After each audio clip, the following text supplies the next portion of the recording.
Vamos a arrancar entonces. Ahí en el chat pueden ir poniendo preguntas, opiniones, sugerencias, frustraciones también. Alguna que otra puteada tratando de liberar tensión, como hice yo hace un minutito. No hay ningún problema, también la pueden poner. Mi nombre es Andrés, yo soy el director de Artube. La idea de esta masterclass es ver cuál es la diferencia clave en la gestión de una empresa Gacela. ¿Qué es una empresa Gacela? La empresa Gacela para nosotros es una empresa que crece más de 300% en un año.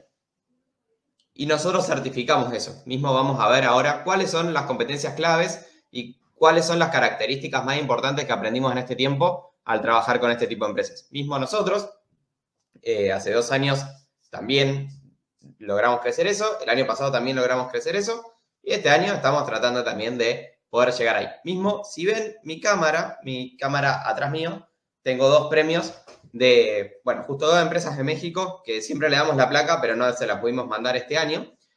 Y de esta manera buscamos también entender cuáles son las claves del crecimiento. Cosas importantes de las empresas Gacela, y con esto ya vamos a arrancar.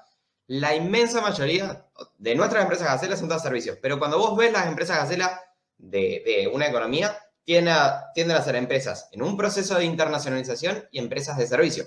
Porque las empresas de producto son muy difíciles de hacerlas crecer. Siempre pongo el ejemplo de la empresa de mi papá, que es una clínica geriátrica. Imagínate un crecimiento del 300% de un año al otro, implicaría poner 10 clínicas. Y esas 10 clínicas, bueno, seguramente vas a necesitar un montonazo de inversión, vas a necesitar construirlas esas clínicas, y ya el tiempo ahí se te desfasó un montón, y después también tenés las habilitaciones, etc. Entonces, generalmente son en internacionalización y de servicios. En nuestro caso son todas de internacionalización y todas de servicios.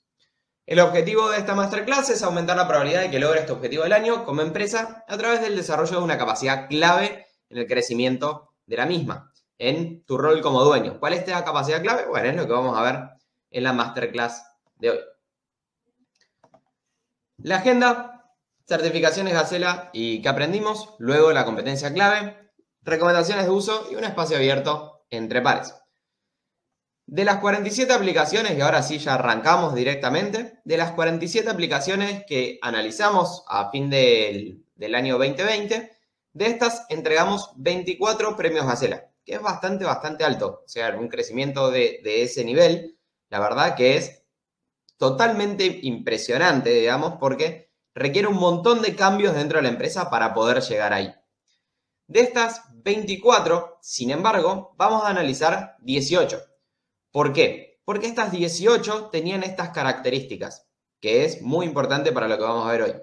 1, su crecimiento no dependió de una sola venta. Ninguna de estas 18 es que cerró un proyecto que le pidió 50 recursos de una, o que cerró un contrato, no sé, con el Estado y le pidió determinado desarrollo de un momento al otro. Todas estas empresas, ni una sola de estas 18 dependió de una sola venta. Ninguna de estas dependió de un gran vendedor estrella, que un tipo, no sé, que le tiras un pancho y te mete 3 goles y te gana el partido. Ni una sola. Diferencié de las 24 a estas 18. Tercero, ninguna tuvo inversión externa. Ni una sola de estas 18. 14 de las 18, ¿sí? 14 de las 18 tuvo grandes cambios en el equipo original. Es decir que entró y salió gente, se fue gente que estaba, fueron cambiando los roles, hubo un gran cambio durante el equipo en los recursos humanos. 14 de las 18. Eso implica un porcentaje bastante alto. Y por último, consciente o inconscientemente, todas evitaron dependencias de más del 30%. ¿Qué quiere decir esto? De que en ningún momento, consciente o inconscientemente, el dueño dependió del más del 30% de un solo cliente, la facturación de un solo cliente, o dependió más del 30% en el liderazgo técnico de una sola persona que no es un socio, o la fuente de lead estaban dentro de todo un poquito diversificadas. La realidad es que, en este último punto, consciente o inconscientemente, todas evitaron estas dependencias. ¿Por qué esto es tan importante? ¿Y qué nos lleva a aprender? ¿Qué nos lleva a entender cuál fue la capacidad de estas 18 empresas para crecer lo que crecieron en este periodo de tiempo? Es que todas, para crecer mucho y continuado, la estrella es el sistema y no los jugadores. Muchas veces vemos empresas que dependen muchísimo de personas y a veces ni siquiera de los dueños, directamente de 1 o 2 empleados. Y eso es una macana. Cuando pasa, y cuando uno encima tiene la expectativa de que eso pase, es más dificultoso todavía. Todas las empresas que analizamos, estas 18, se parecían más al Barcelona que a Argentina en el 98. Para el que no sigue mucho fútbol, Argentina en el 98 tenía una gran cantidad de jugadores muy buenos, al menos en su evaluación, en su seniority, por así decirlo, era súper, súper, súper alta. Y terminó perdiendo con Holanda, que patrimonialmente la evaluación de los jugadores holandeses era, creo que me acuerdo que había leído, como 14 veces inferior. ¿Por qué? ¿Por qué creen que pasó lo que pasó? ¿Por qué creen que a pesar de tener grandes estrellas, como equipo no performaron y les terminó ganando un equipo que en los papeles era muy, muy, muy inferior? Pueden ahí tirar alguna observación en el chat. A ver, ¿por qué creen que eso pasó? ¿Fue casualidad? ¿Fue una excepción? ¿O creen que es algo que pasa consistentemente también en las empresas?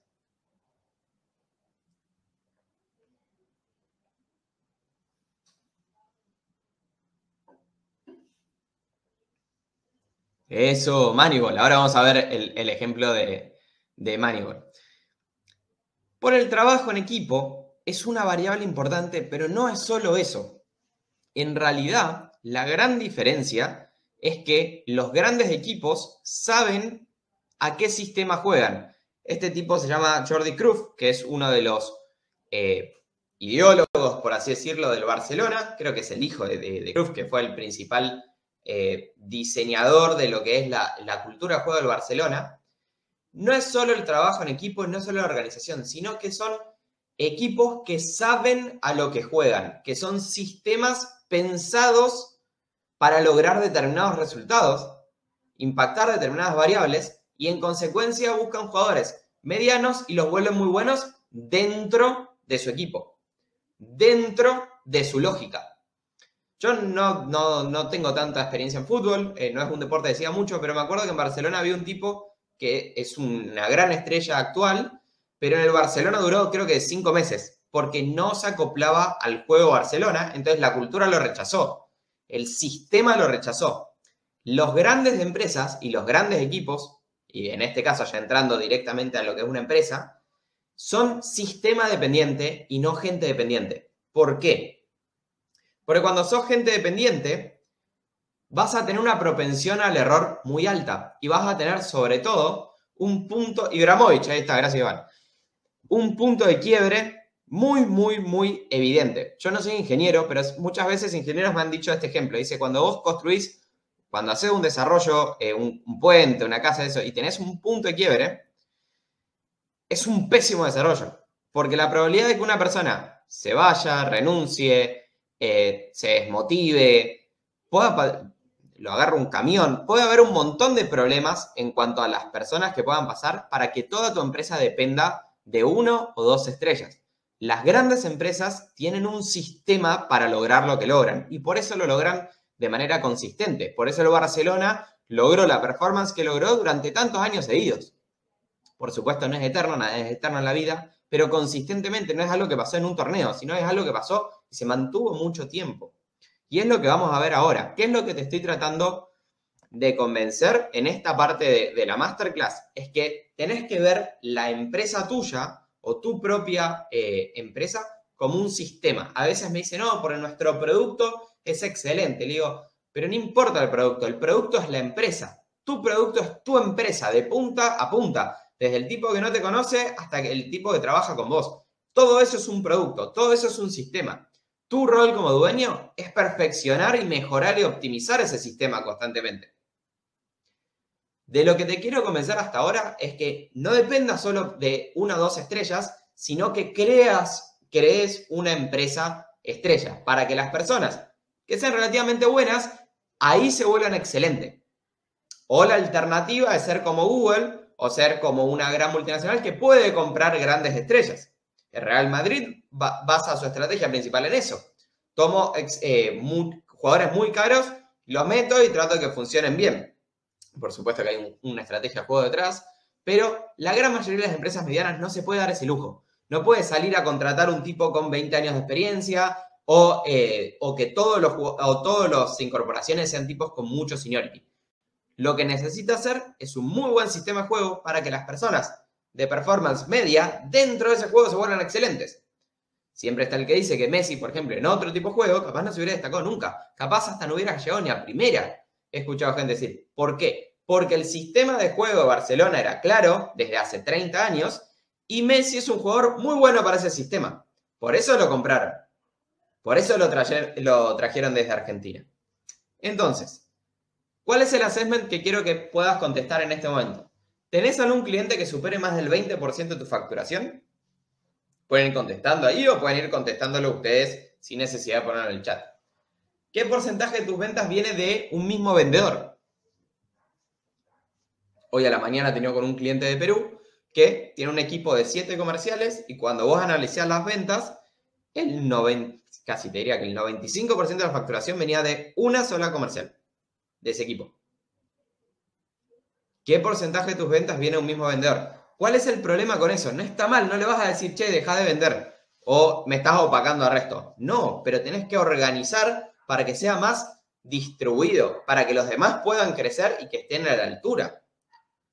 Porque si no, esa persona el día de mañana se va, el día de mañana quiere armar su propia empresa, el día de mañana se jubila, el día de mañana se quiere ir a vivir a Aruba y no quiere trabajar más. ¿Y qué haces? Perdiste prácticamente todo el esfuerzo organizacional y todo el logro que habías tenido. Ese momentum de repente desaparece. ¿Qué porcentaje de tus reuniones sale de un solo canal?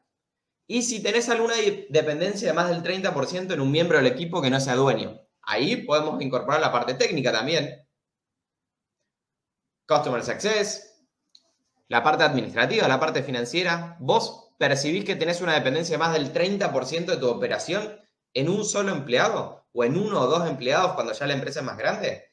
Eso es un punto a tener en cuenta.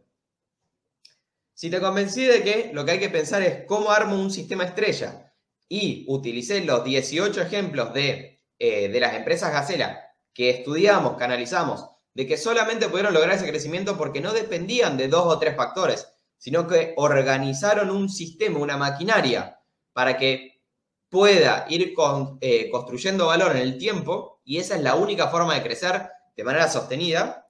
Vamos a pasar ahora a cómo se logra. Ahí Valeria pregunta cómo. O sea, ¿cómo se logra o cómo? Me falta un poco el contexto para contestar esa pregunta. La siguiente pregunta es ¿cómo se logra? Y les voy a dar una siguiente analogía. No sé si vieron alguna vez esta película. Es realmente muy, muy buena y se la recomiendo. Yo les voy a contar ahora brevemente la película esta en menos de un minuto. Y luego vamos a pasar específicamente a cuáles son los 5 pasos para empezar a armar un sistema. Ah, perfecto. Gracias. Vamos a pasar a cómo se logra un sistema de expansión para no depender de 1 o 2 estrellas, sino poder armar un sistema que tenga una predecibilidad. Sin embargo, les recomiendo de que el fin de semana vean esta película. Es media veterana, no es muy nueva, debe tener como unos 10 años. Es muy buena película. Pídanse un helado, vean esta película, porque generalmente a todas las personas nos pasa de que cuando escuchamos o recibimos una historia, incorporamos mucho más la información que vamos a recibir en este webinar. Entonces, tómense el tiempo para ver esta película. Es entretenida, es pochoclera y además deja una práctica y una enseñanza muy, muy interesante para poder aplicar a su empresa. ¿De qué se trata esta película? Está basada en una historia real de un tipo que era entrenador, en este caso, bueno, Brad Pitt es el actor que lo interpreta, era entrenador de un equipo de las grandes ligas. Y el tipo empieza la película un poco y siempre salía cuarto, quinto, sexto del torneo de las grandes ligas. Y el CEO de la empresa, en Estados Unidos son franquicias las organizaciones profesionales deportivas, le estaba vendiendo prácticamente a sus 3 o 4 estrellas del equipo. Y este tipo dice, hermano, me estás vendiendo a los principales jugadores, a mis 2, 3 jugadores estrella. Y él le dice, sí, y los voy a vender. Le dice, pero ¿cómo vamos a hacer para salir campeones si vos, cada vez que yo armo un equipo, lo construyo 1 año, 2, 3, me lo volvés a vender y tengo que arrancar de nuevo? Y el tipo le dice, mirá, mi modelo de negocio es tomar un jugador de 10 y que cuando vale 50, venderlo. Para mí es como una acción, o sea, no pienses que no lo voy a vender, yo lo voy a vender y lo voy a hacer siempre, porque Mi objetivo es rentabilidad, no es salir campeón. A mí no me interesa salir campeón, salvo que me dé más rentabilidad que salir cuartos. Hoy en día yo veo que mi principal rentabilidad está en que tomo un jugador de 10 y lo venda a 50. Entonces, ahí el tipo dice, no, algo tiene que cambiar, y se le acerca un tipo que es estadístico del NYT. Y le dice a Brad Pitt, en ese caso, le dice, vos no entendés el juego del béisbol. Dice, ¿cómo que no entiendo el juego del béisbol? Él lo mira así y le dice, a ver, soy entrenador hace 10 años de un equipo de las Grandes Ligas, fui 15 años jugador de béisbol, contame cómo es que no entiendo el béisbol, ¿qué experiencia tenés vos en el béisbol que yo no tengo? Y le dice, no, yo no tengo ninguna experiencia en béisbol. Le dice, bueno, ¿qué experiencia laboral tenés? No, este es mi primer trabajo, le dice, como es la primera vez que estoy trabajando fuera de la academia. Le dice, bueno, a ver, contame. Le dice, todo el mundo trata de buscar los mejores jugadores posibles para poder lograr los resultados que quieren. Lo hacen mal. En realidad lo que tienen que definir es cuál es el objetivo que quieren lograr y cómo pueden buscar los mejores jugadores para cada rol. Pero que no sean buenos en todo, sino que sean solamente buenos en ese rol. Siguiendo la película, dice, vos tenés que buscar el mejor jardinero central. No tenés que buscar uno que sea bueno corriendo, bateando, lanzando, sino que sea bueno en eso. Y en lo demás no te tiene que importar. Porque vos lo que tenés que hacer son elementos para lograr la acción que querés resolver. La historia sigue, al principio le cuesta un montón ese cambio organizacional y después empiezan a tener resultados. Tanto es así que cuando termina la película, en ese primer torneo, los tipos salen segundos, salen subcampeones de todas las grandes ligas. Y al año siguiente, 4 o 5 equipos ya estaban usando este método, y como a los 4 o 5 años, ya todos los equipos profesionales de los Estados Unidos usaban este método de elegir jugadores en base al sistema de juego, y no elegir los mejores jugadores y ver cómo los pongo a performar. ¿Qué podemos aprender de acá? Montón. Podemos utilizar esta misma lógica para llevarlo a una empresa. ¿Cómo vamos a hacer eso? Fraccionando para poder multiplicar. Cuando tengo un concepto muy complejo, lo fracciono, lo divido, lo hago entendible, lo llevo a la mínima expresión para que lo pueda entender. ¿Cómo lo vamos a hacer? Por pasos. Lo primero para poder aplicarlo es que necesitas tener el número crítico de tu empresa de este año. ¿Qué es el número crítico? Lo vimos en otras masterclass. Para el que ya trabaja con nosotros el individual o en grupal, esto le va a ser totalmente primario. Es el objetivo del año. ¿Cuál es el objetivo del año de la empresa en un número concreto, cuantificable? O cuál es el objetivo de facturación, o cuál es el objetivo de rentabilidad, o si tenés un indicador clave, como por ejemplo la cantidad de recursos, o en nuestro caso nosotros le decimos Minions, que son los proyectos de internacionalización. Hace 2 años nuestro objetivo eran 100 Minions, logramos 109, el año pasado eran 400, logramos 412, 413, y este año es 1800. ¿Cuál es tu número crítico? ¿Por qué es tan importante tener un objetivo anual? Porque si no tenés un objetivo anual, optimizás sobre problemas y no sobre lo que querés lograr. ¿Para qué te sirve? Porque es una sola decisión que te va a ahorrar 1500 decisiones más. Si vos no tenés ese objetivo, vos estás decidiendo en base a nada, estás decidiendo en base a lo que se te ocurra, porque hay un montón de opciones distintas. Lo que tenés que tener es un objetivo anual, que es inamovible, para que todas tus decisiones tengas un criterio de decisión. Si no tenés el objetivo anual, no tenés criterio de decisión. Qué importante que es tener un criterio de decisión, importantísimo, es la base de todo. Si no, todos los días te estás volviendo a preguntar el rumbo. Una vez al año se plantea un objetivo del año. Si no tengo eso, todo lo demás no va a salir. Entonces, empezamos con el objetivo del año. Si ya lo tienen, que la gran mayoría de los que está acá debería tenerlo, súper bien. Una vez que tengo esto, empiezo a definir mis ecuaciones, que es lo que decía el tipo de la película. No se asusten, esto es bastante simple. ¿Cuáles son las ecuaciones de una empresa? La más importante es la liquidez, ingreso menos egreso. Si yo no tengo liquidez, quebré. Es como la capacidad de respirar. Si yo no respiro, puedo estar mal en un montón de cosas, pero si no respiro, no aguanto nada. Lo primero es la liquidez. Lo segundo es la adquisición, que es lifetime value menos costo de adquisición. Ahí está dado vuelta, no sé por qué. Que es, de cierta manera, como el agua. Si yo no puedo tener una ecuación que me dé bien lifetime value menos costo de adquisición, que me dé positiva, la realidad es que nunca voy a poder llegar a mi número crítico. En el caso de la película usaba lo mismo con las carreras. Yo no entiendo tanto el béisbol, pero el tipo decía, bueno, necesitamos esta cantidad de carreras, este tipo de ecuación y este tipo de ecuación. En base a eso voy a buscar los jugadores. Y tercero, la rentabilidad. Facturación menos costo. Estamos yendo de lo más importante, de lo más general a lo más particular. Lo primero es el número crítico. Si yo no tengo un número crítico, todo lo demás no tiene sentido, porque no tengo criterio de decisión. O sea, imagínense gestionar una empresa sin criterio de decisión. Todos los días me levanto y puedo cambiar de opinión. No puedo priorizar porque siempre priorizo en función del número crítico. Me acuerdo, hace años leí una anécdota del primer ministro de Israel que cuando dio la primera conferencia de prensa de su gestión dijo, el objetivo de mi gestión es mantener el Estado de Israel. Todo lo demás será cuestión de otra gestión. Ese va a ser mi objetivo. Todas las acciones que haga el Estado va a ser para lograr ese objetivo. Todo lo demás no lo vamos a hacer. ¿Saben qué fue lo primero que le preguntaron?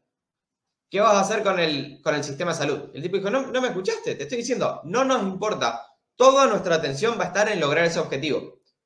Las demás cosas vendrán después. Esa es la importancia del número crítico. Y eso es algo que se trasladó a toda la organización del Estado. A las Fuerzas Armadas, a las Fuerzas Aéreas, a los sistemas administrativos, etcétera, etcétera, etcétera. Segundo, tengo que definir mis ecuaciones. Si no tengo liquidez, tengo que impactar en la liquidez, porque si no, no puedo mantenerme, no puedo respirar. Adquisiciones, no tengo agua, no puedo correr una carrera sin agua. Y rentabilidad, de cierta manera, es como la nutrición. Me puedo mantener un poquito más sin rentabilidad, pero no sin las otras. Una vez que tengo estas ecuaciones, la siguiente pregunta que uno debería hacerse es, bueno, pero ¿cómo hago para lograrlas? Porque está bien, yo lo puedo medir, pero si no sé cómo impactarlas, cómo lograrlas, ni sé para qué las mido. Entonces, ahí lo que se empieza a hacer es plantear el torneo, que son los planes trimestrales. Un plan no debería ser superior a 90 días. Vamos a lo más general a lo más particular. ¿Por qué no debería ser superior a 90 días? Porque yo no puedo planificar sobre tantos supuestos. Siempre puedes tener un objetivo anual, puedes tener un objetivo de 5 años, un objetivo de 10 años, pero no planes a más tiempo, porque el plan, por definición, es construir supuesto sobre supuesto sobre supuesto sobre supuesto. 90 días es algo que yo puedo prever. Yo me puedo imaginar los próximos 90 días. Si yo pienso los próximos 2 años, miren 2 años para atrás. En Colombia estaba el no, en Chile el estallido social, el COVID, las PASO en Argentina, Bolsonaro en Brasil, el impuesto al valor agregado a los servicios en Costa Rica. Imagínense todas las cosas que pasan que uno no puede prever y que es imposible que prevea. Entonces, nunca se planifica por encima de los 90 días, sino que se plantean objetivos sobre los 90 días y planifico los próximos 90 días de implementación. ¿Por qué? Porque la planificación a mí me tiene que hacer implementar mejor. Si a mí la planificación no me permite implementar mejor, no debería ni hacerla. Sería contraproducente. No tendría sentido. Entonces, para implementar bien, tengo que tener un plan a 90 días. Suficientemente corto para que yo pueda accionar, suficientemente largo para que pueda ir moviendo las palancas y de esta manera impactando las ecuaciones. Para los que conocen y utilizan nuestra metodología, les va a salir bastante frecuente. Para los que recién empiezan en el grupal o el individual, es algo que van a ir viendo de a poco. La liquidez es la palanca 3, la adquisición es palanca 4 y 5, menos la palanca 1 y 2. Ahora vamos a verlo en un gráfico. Rentabilidad es palanca 1 y 5, menos palanca 3. ¿Qué significa esto? Si ven acá, la liquidez, que es ingreso menos egreso, van a poder ver la ecuación comercial y la de negocio. Lo mismo en adquisición, lo mismo en rentabilidad. De esta manera, tomamos algo que era como un poco difuso en no depender solo de personas realmente buenas y lo empezamos a llevar a un plan de trabajo. Fíjense que hasta ahora ni siquiera planteé en ningún momento descripción de tareas, responsabilidades. ¿Por qué? Porque Barcelona decide cómo juega y luego sale a buscar jugadores. Lo mismo Moneyball, lo mismo deberían hacer sus empresas. ¿Qué es lo que queremos lograr este año? ¿Cómo lo vamos a medir? ¿Cómo vamos a impactar en nuestro trabajo para llegar ahí? Y recién ahí vamos a pasar a la cuarta etapa, que es definir los resultados buscados por cada uno de los roles. Que por así decirlo, si uno quiere ir de lo más general y ir a lo más específico, recién ahí es el partido. Cuando empiezo a definir los roles, lo ideal es siempre, mi recomendación es llevarlo a objetivos mensuales. ¿Por qué mensuales? Un poquito más lejos empiezo a perder la noción de que mi trabajo impacta en ese resultado. Un poquito más cerca es demasiado corto y se renueva demasiado rápido. Que la idea es que cada persona dentro de tu empresa, incluso vos, tengas un objetivo mensual para tu rol. Todos.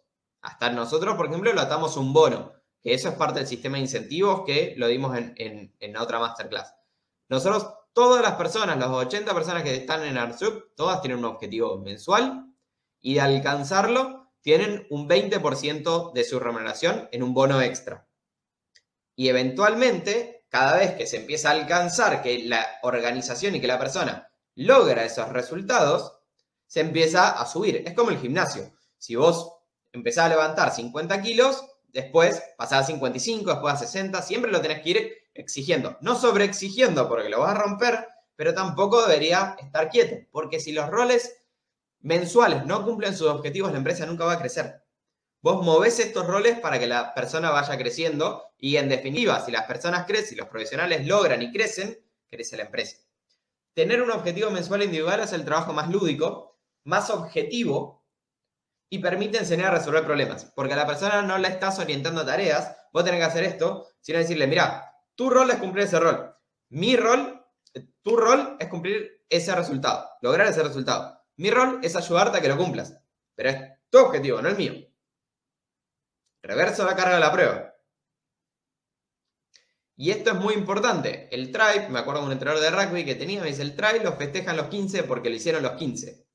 Si se cierra una venta, tiene que ser claro y transparente que fue porque alguien de marketing armó una campaña, generó una reunión, la agendó, el de ventas fue a 1, 2 reuniones o lo que sea, en la administración la cobró, y hay un value delivery suficientemente bueno para que ese cliente vea una percepción de valor alta. El try lo festejan los 15, no lo festeja uno solo. Porque la persona tiene que entender que está trabajando dentro de una empresa y tiene que ser transparente. Mi recomendación es que sea transparente. ¿Cuál es el objetivo de cada uno? ¿Cuántos lo están logrando y cuántos no? Por ejemplo, nosotros ahora, en la próxima semana, vamos a elegir un gerente de recursos humanos. Y este gerente de recursos humanos, me preguntaba la otra vez un cliente, ¿cómo se mide? Nosotros lo vamos a medir en función de su objetivo mensual, va a ser un porcentaje de gente dentro de la empresa cumpliendo su objetivo mensual. Hoy, por ejemplo, un 25% de los 80 logra su objetivo mensual y tiene un bono. El primer objetivo del gerente o gerenta de recursos humanos va a ser llegar al 30. Cuando ya esté el 30% de ARCHUP esté llegando, bueno, va a ser 35. Y cuando 2 o 3 meses eso se cumpla, va a ser 40. Y así va a ir subiendo la vara. ¿Por qué? Porque ese objetivo va a hacer que la gerente de recursos humanos piense en reclutamiento, selección, entrenamiento, formación. Piense cuáles son las palancas que tiene que activar para poder llegar a su objetivo mensual. Por eso es más lúdico. Distinto a decirle, bueno, cuando se va gente, incorpora nueva, porque eso es una tarea. Cuando vos le das un objetivo, la persona empieza a pensar cómo lo resuelvo. Se vuelve más lúdico. Al menos si es un perfil que le gusta resolver desafíos, le va a gustar mucho más esa orientación, porque es una orientación a la responsabilidad, no a la tarea. Vos para construir una empresa necesitas gente orientada a la responsabilidad y no a la tarea. ¿Pero a qué responsabilidad? Fíjense que es 4 de 5. O sea, es el cuarto paso. El más importante el primero, después el segundo, después el tercero y después el cuarto. La persona tiene un objetivo dentro de una estrategia de negocio, dentro de un objetivo del año. Y quinto, entrenar, medir y reiterar de forma semanal a los jugadores. Como les decía, todas las personas dentro de una empresa tienen que saber si tuvieron una buena o mala semana en función de un solo indicador.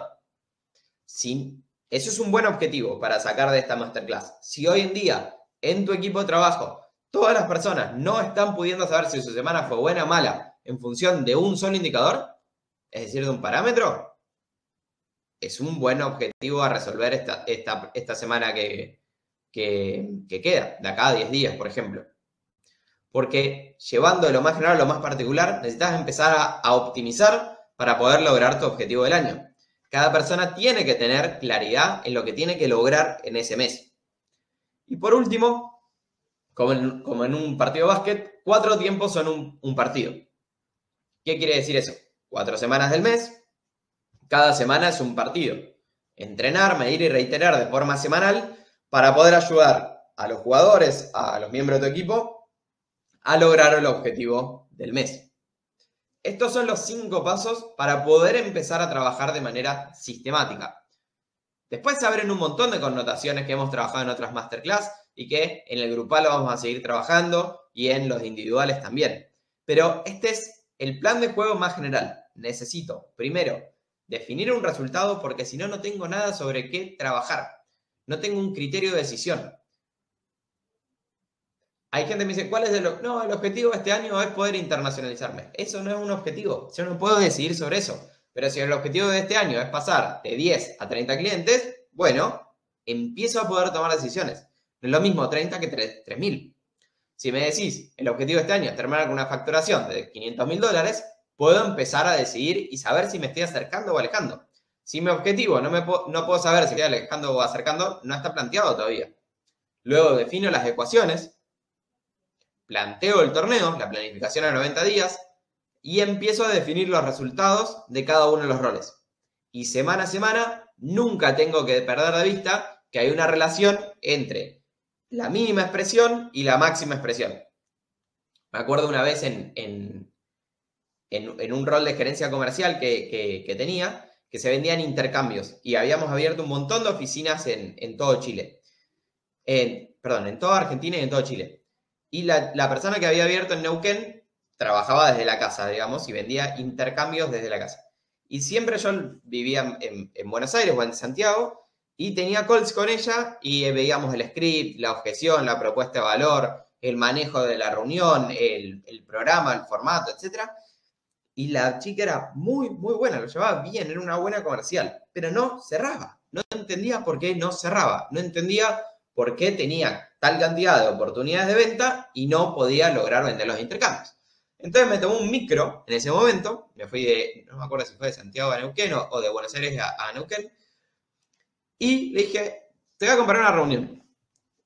Y empezó a explicar esto, y qué raro, porque me está explicándolo bien, al menos como lo hacen todos los otros 150 comerciales, qué es lo que está pasando. Y de repente la madre empezó a freír milanesas en el fondo. Y ahí acuñé el término la incongruencia de la milanesa. ¿Por qué? Porque ¿quién te puede comprar un intercambio de 6 meses o un año, un intercambio profesional, si te están friendo una milanesa al lado de una reunión?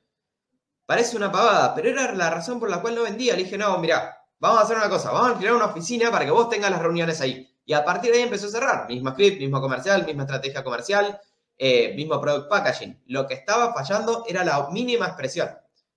Y a veces uno puede tener una estrategia espectacular, pero si no lleva una disciplina diaria y semanal, esa estrategia no va a pasar sola. De lo más general voy a lo más particular. ¿Cuál es el objetivo más importante de una empresa? Es el objetivo diario, porque es el único que puede impactar. Yo llego al anual a través de la consecución diaria de una disciplina de implementación. Nunca voy a llegar de casualidad. ¿O ustedes creen que alguno llega? La otra vez vi un programa deportivo de las Olimpiadas y me causó una gracia la pregunta. Decía, ¿te imaginaste alguna vez ganando la medalla de oro? Y el tipo dijo, sí, entreno todos los días hace 20 años, y creo que tenía 25. Como, obviamente, no es que de repente un día fui a las Olimpiadas, por supuesto que sí, tengo este objetivo hace 15 años más o menos y sobre eso supongo debe haber hecho todo un backward planning. Esto es lo mismo. El objetivo del año se logra con la disciplina de todas las semanas entrenar, medir y reiterar de forma semanal a los jugadores. Frase bastante usada, pero que se puede volver a utilizar y darle sentido acá. El talento gana partidos, pero el trabajo y la inteligencia ganan campeonatos. Vos podés tener un muy buen perfil que va a lograr esto, el partido o sea, objetivos mensuales, capaz algún objetivo cuota de ventas, pero nunca vas a poder ganar un torneo. Nunca vas a llegar al resultado del año, al menos si es realmente ambicioso, con 1 o 2 jugadores buenos, por más buenos que sean. ¿Se acuerdan cómo empezó la presentación? 18 de las 24 gacelas no tenían apuestas de más del 30%, no tenían dependencias de más del 30%, porque esas dependencias son riesgos asociados, que uno capaz no ve en la gestión. Los equipos, los sistemas son los que ganan el torneo, son los que ganan el objetivo del año. no una persona o dos personas estrella. Sobre todo porque tenés puntos muy falibles. Las personas se desmotivan al tiempo, cambian, se van, tienen distintos procesos de vida y eso hace que toda tu empresa tenga un riesgo asociado que a veces no estás viendo. ¿Cómo resolverlo? Aplico estas 5 fases. Ya empezando a cerrar un poco la masterclass de hoy, ¿cuál es la diferencia clave en la gestión de una empresa Gacela? Es la forma en que gestiona. Gestiona para que el sistema sea una estrella y no los jugadores. Cuando yo veo empresas que recién empiezan y dicen, no, lo que necesito es un vendedor muy bueno que me pueda... No, vos lo que necesitas es un buen sistema de conversión. El vendedor es un elemento más dentro. Lo mismo en la parte operativa, lo mismo en la parte técnica. Necesitas personas que puedan cubrir y lograr roles que después las personas se pueden ir, se pueden quedar, ojalá se queden y trabajen 25 años con nosotros, pero si la persona se va y se te cae todo el área, eso es un gran indicador de que todavía no tenés un sistema, por ejemplo. O que tenés estas dependencias que estuvimos hablando. ¿Cómo lo puedo empezar a evaluar? Contestando estas preguntas. Si soy demasiado dependiente de uno o dos clientes, si soy demasiado dependiente de un vendedor, si soy demasiado dependiente en una o dos personas dentro del equipo, o si tengo una gran dependencia de un solo canal, de una sola fuente lead. Porque lo que pasa es que las fuentes lead, por ejemplo, también tienen una vida útil. Después, en determinado momento, decaen. Siempre es bueno tener dos. Seguro que el 80% va a venir de una, pero una en reserva, una que esté dando 20, 25%, es lo que te permite que si esa se cae, si Facebook cambia el algoritmo, si Google se vuelve 300% más caro como se volvió en 2014, lo que permite eso es que no pierdas el año. Porque a fin de cuentas vos optimizás ¿para qué? Para llegar a tu objetivo del año. Si tenés tantas dependencias en eso, es muy posible que no lo logres, porque algo pueda pasar en el medio. Como dice el gran Warren Buffett, que algo debes saber, dice, la primera regla de la inversión es no perder dinero, y la segunda regla es no olvidarte de la primera. Esto es lo mismo. Vos gestionás para llegar a tu objetivo del año. Por eso no deberías tener tantas dependencias. ¿Cómo empiezo a aplicar un sistema? ¿Y cómo vamos a continuar viéndolo en el grupal y con sus consultores individual? Con estos 5 pasos que fuimos viendo. ¿Cuáles son los puntos ahora a revisar? Todas las preguntas que ustedes quieran hacer, bienvenido sea. Pasé bastante rápido la presentación, pero les quería dejar estos 5 pasos para poder empezar a pensar su empresa como un sistema y no tanto como la suma de un par de individualidades. ¿Por qué? Por las consecuencias negativas que eso puede llegar a traer, que son las que vimos en la masterclass. Una última observación ahí, todo lo que ustedes quieran comentar, opinar, preguntar, bienvenido sea. Realmente vean la película porque es muy, muy buena y a través de historias nos convencemos mucho más de lograr los cambios que necesitamos. Yo estoy seguro que más de la mitad debe decir, bueno, sí, es bastante interesante lo que está diciendo este muchacho, o hace un montón de sentido, o está muy bien. Pero ¿cuántos lo van a implementar? Les puedo asegurar que el primer paso parece una pavada, pero vean esa película, porque les va a generar más certidumbre, les va a generar más referencias para poder empezar a llevar el proceso de cambio. Y hasta en la película muestra que el proceso de cambio no es fácil. El proceso de cambio, por definición, cuesta y es un esfuerzo para ir llevándolo adelante. Lo importante es tener en claro cuál va a ser el resultado que se va a lograr y confiar en que de lograrlo va a haber valido la pena ese proceso de cambio. Espero que les haya gustado la masterclass. Ahora sí, si tienen dudas, consultas, opiniones, bienvenidos sean ahí en el chat. La que no entendí muy bien es equipo mata gambeta, ¿qué quiere decir?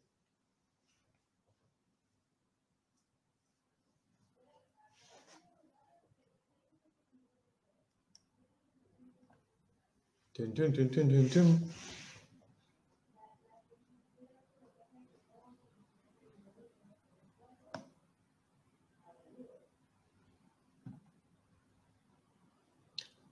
Ahí en el chat interno me preguntan cuánto tiempo lleva un proceso así. Jorge, ¿cuánto tiempo lleva un proceso así? Yo tenía un jefe que decía, si usted quiere parecer inteligente, conteste, depende de todas las preguntas. Depende hasta qué punto lo quieras profundizar. ¿En qué sentido? Primero, que es un proceso que no termina, siempre lo estás optimizando. Una empresa es como un producto, siempre está en un proceso de mejora continua e innovación. Entonces, en ese sentido, es algo que nunca termina. No es que llegás a tu objetivo anual y lo que te conviene ahí es el año que viene plantear uno más alto.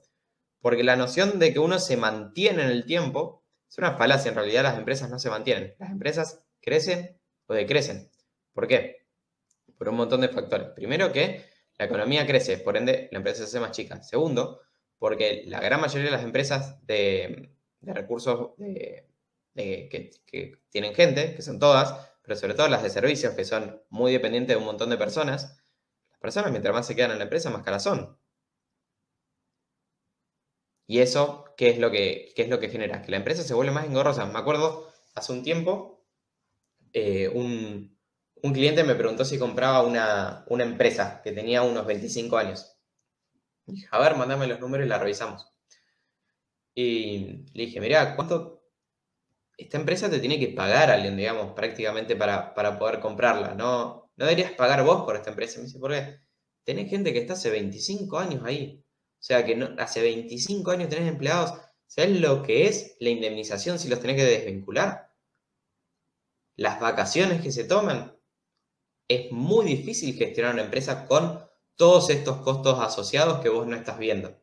Entonces, en ese sentido, mientras más pasa el tiempo, siempre tenés que romper la gravedad, siempre tenés que romper la inercia. Si no, la inercia siempre te va a tirar para abajo. A ver ahí, vamos entonces. El lifetime value, ¿cómo lo calculan? El lifetime value es el valor que te genera un cliente en el tiempo. En ese sentido, lo que tenés que tomar es cuánto tiempo tus clientes que ya te compraron se mantuvieron y a qué precio. Y ahí vas a poder sacar el valor en el tiempo de un cliente. Después lo que vas a sacar es que no necesariamente tu costo de adquisición tiene que ser menor al lifetime value desde el día 1. Hay empresas que lo tienen así, hay empresas que no. Generalmente los SaaS tardan 2, 3, 4 meses en recuperarlo. Lo que se recomienda en ese caso es que nunca sea mayor a 6, porque si no hay 6 meses. Si no, ahí sí tenemos una propensión a riesgo bastante alta. ¿Hay un número mágico de venta en dólares al año en el cual uno debe preocuparse de tener un buen sistema? Es una buena pregunta la que dice Nelson. Al principio vas a depender de personas porque van a ser 4. Entonces, si sos 4 o 5, seguro que vas a depender de personas. Pero lo importante es tener en cuenta que eso eventualmente tiene que cambiar. ¿Cuándo empezaría? Desde el día 1. No quiere decir que la idea de esto es que esto te tiene que hacer mejor, más rápido, más rentable, más efectivo en lograr tus objetivos. No te tiene que hacer más lento. Si te hace más lento, no deberías hacerlo. Si te hace menos efectivo, no deberías hacerlo. Entonces, en ese sentido, desde el día 1, porque es más, mientras más chico sos, más propenso sos a que si sos 4 personas y se te va uno, se te fue un 20% de la operación. Es como, se te fue un montón de esfuerzo organizacional. Entonces, desde el día 1, cada uno debería tener roles específicos, bien armados, con objetivos claros a lograr. Y sobre eso ir construyendo en base a un objetivo del año, desde el día 1.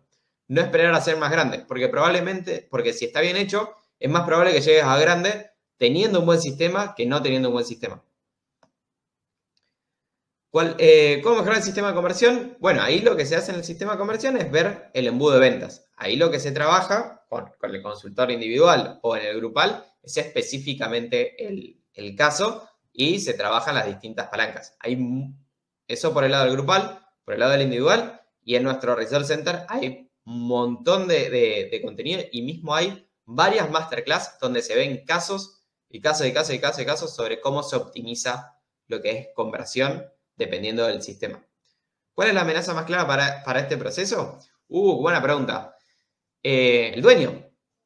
El dueño siempre, todo lo que sale bien es por el dueño, todo lo que sale mal es por el dueño. El dueño de la empresa es el cuello de botella de la empresa. Si el dueño crece, la empresa crece. Si el dueño no crece, la empresa no crece. Siempre la empresa es un reflejo del dueño y de lo que tiene que aprender. Si el dueño no incorpora esto y no cree en esto, y no se da cuenta que esto le va a traer más resultados, y no va a pasar, digamos. El costo de adición tiene una herramienta para conseguir. El costo de adición es todo el esfuerzo económico que me llevó en conseguir ese cliente. Al principio, cuando uno empieza a armar un sistema comercial, obviamente que ese costo de adición va a ser más alto. Lo que uno va haciendo es construir un sistema que con el tiempo va a ir logrando que ese costo de adición sea cada vez más chico en función de su lifetime value. Es como un tren, un sistema comercial que recién está arrancando es como un tren. Al principio cuesta un montón, pero cuando empieza a agarrar más movimiento, después es cada vez más difícil frenarlo. Y cuando ya va a 80, 90 kilómetros por hora, bueno, es un tren de frente. Pero al principio Lo que primero necesitas es empezar a validar las primeras ventas para después empezar a medir. No deberías medir desde el día 1. Si no, es como ir al gimnasio 3 veces y medirte y pesarte. Decís, pero no impacta. Bueno, pero le tenés que dar tiempo, esfuerzo inteligente para que eso vaya pasando. ¿Cómo sirve medir por semana más que por día? Sí, yo soy más de... cuando hay tiempos de crisis, tengo una masterclass dada de cuando pasó esto del COVID. El ritmo de implementación a vos te conviene que sea semanal, porque es exigente y es bueno para ir midiendo y avanzando a tus objetivos mensuales.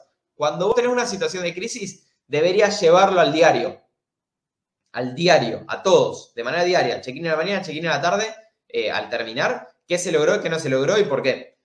Pero es una situación de crisis, es muy difícil mantenerlo en el tiempo. Las empresas lo pueden hacer cuando hay una crisis, literal, cuando se te cayó cuando viene el COVID, cuando se te cayeron los principales clientes, donde vos le podés decir a la gente, muchachos, es esto o quebramos.